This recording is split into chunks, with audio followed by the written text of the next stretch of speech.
잘 지내고 있나요? 여러분들 어떻게 지낸지 궁금합니다. 전사님은 교회 사무실을 여전히 지키고 있어요. 오늘 말씀은 마가복음 6장 7절에서 12절 한번 볼까요? 이 내용이 어떤 내용이죠? 예수님께서 12제자들을 보내시죠. 그 12제자들에게 어떻게 행동하라고 알려주는 말씀 구절이에요. 가끔 저는 이런 질문을 받습니다. 하나님 위해서 살면 하나님이 정말 책임지나요? 라는 이런 질문을 받아요. 이 질문에서 저는 감히 한번 두 가지 관점에서 고민해 봐야 될 문제라고 생각을 해요. 첫 번째는 하나님 관점에서 이 문제를 접근하는 겁니다. 하나님 관점에서 하나님 위해서 살면 하나님이 정말 책임을 지는가? 하나님을 정말 100% 신뢰하는 겁니까? 라는 질문을 먼저 해야 돼요. 하나님을 정말 100% 신뢰하시면 책임집니다. 예.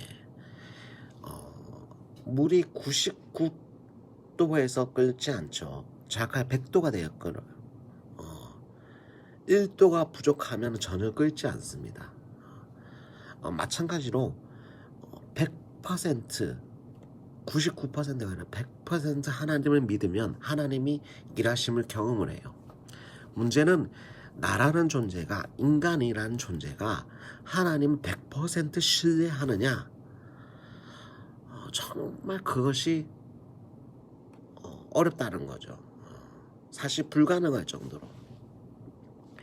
인간은 죄성의 영향을 받는 연약한 존재이기 때문에 하나님을 정말 100% 신뢰한다는 것이 너무나 어렵습니다. 그러나 분명한 사실은 믿으면 하나님의 영광을 보리라라는 사실이에요. 두 번째는 인간의 관점이에요. 인간의 관점에서 하나님을 위해서 살면 하나님이 정말 책임지시냐? 하나님의 일하심은 인간의 책임을 제거하지 않으세요. 오히려 하나님의 방법은 인간의 최선과 책임을 통해서 역사하시죠. 하나님을 믿고 나아갈 때 하나님의 방법은 인간의 최선과 인간의 노력과 그 책임을 통해서 역사하십니다. 하나님을 믿고 나갈 때 하나님이 주시는 분명한 은혜와 감동을 따라 헌신하는 게 필요하죠. 인간의 최선은 하나님의 은혜와 충돌하지 않습니다. 오히려 무책임한 것, 게으른 것이 불신이에요. 오늘 본문을 읽었던 누가복음 6장 7절에서 12절 이거는 하나님의 책임지심과 인간의 준비를 나타나고 있어요. 제자들을 파송하실 때 하나님의 책임지심이 나타납니다. 7절에 보시면 12제자를 부르사 둘씩 보내시며 무엇을 제어하는 권능? 귀신, 더러운 귀신을 제어하는 권능, 이거를 주셨다고 했어요. 여기에서 하나님은 책임지는 부분이 어떤 거죠? 귀신을 제어하는 권세예요. 영적 권세입니다. 악한 마귀를 이기는 권세예요. 동시에 예수님이 이렇게 명령하시죠. 8절 9절에서 뭐라죠? 명하시되 여행을 위해서 뭘 준비하러 갑니까? 지팡이 외에는 양식이나 배낭이나 전대의 돈이나 아무것도 가지지 말고 신만 신고 두벌 옷도 입지 말라 하시고 라는 부분이 있어요. 전사님 여행을 정말 좋아하거든요. 일전에 여행을 정말 많이 갔는데 거의 대부분 단기 선교였어요.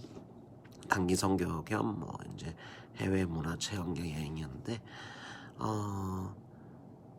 전사님은 그 많이 여행을 갔던 게 습관백이어서 항상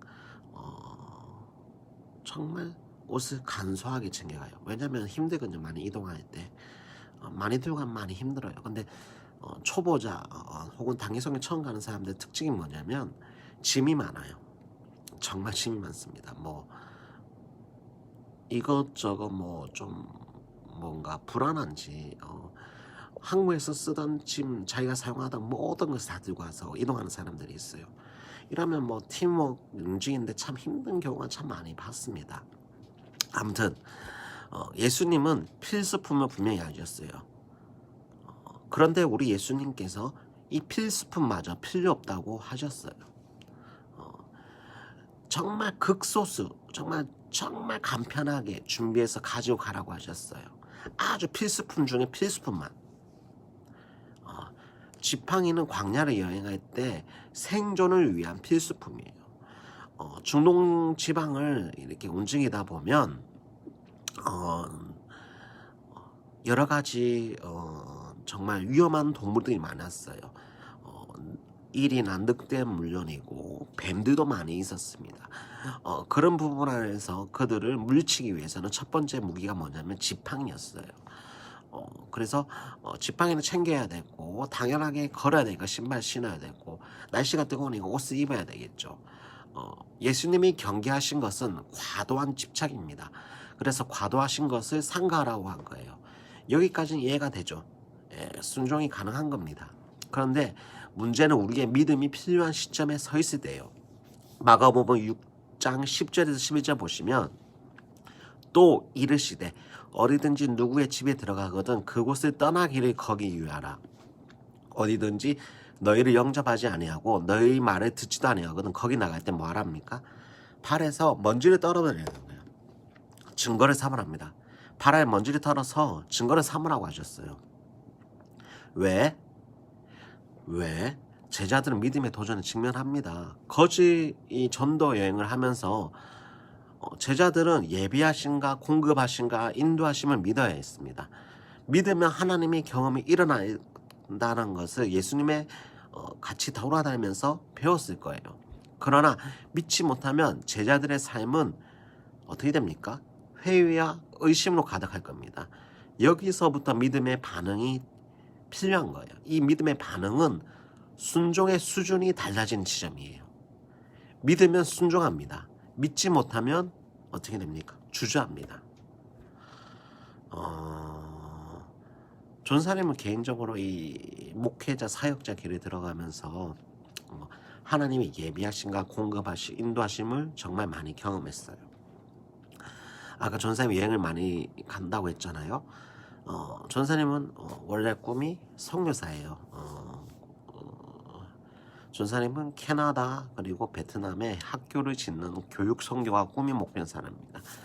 그래서 신대원 들어가기 전부터 학부 다닐 때부터 계속적으로 방학이면 혹여나 휴일이면 무조건 이틀 이상이 있는 이런 휴일이 있으면 어디든지 막 단기 선교를 갔어요. 농촌 봉사활동 시골을 간다든지 아니면 가까운 일본에 뭐 가서 이제 강의를 한다든지 중국이나 뭐 태국이나 미얀마, 베트남, 캄보디아 전사님이 해외에 이렇게 가는 개수를 따지면 한 60번이 넘습니다. 실제적으로 돈으로 치면은 정말 한 5, 6천만 원이 넘을 거예요.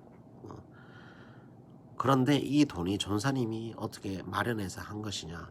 전사님은 학부를 다시 신학교에 들어갔을 때부터 거의 돈이 없이 지냈어요.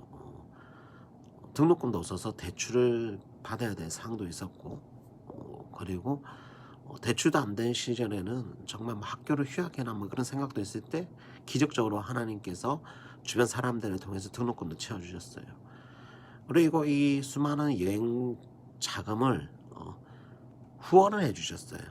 수많은 전사님 같은 수많은 전도사들을 통해서 혹은 전사님이 사역했던 교회 교인들을 통해서 혹은 학교 교수님들을 통해서 혹은 정말 알지도 못하는 사람들을 통해서 그거를 통해서 하나님의 사랑을 느꼈고 그걸로 말미암아 선교의 결실로 맺어질 수 있었죠.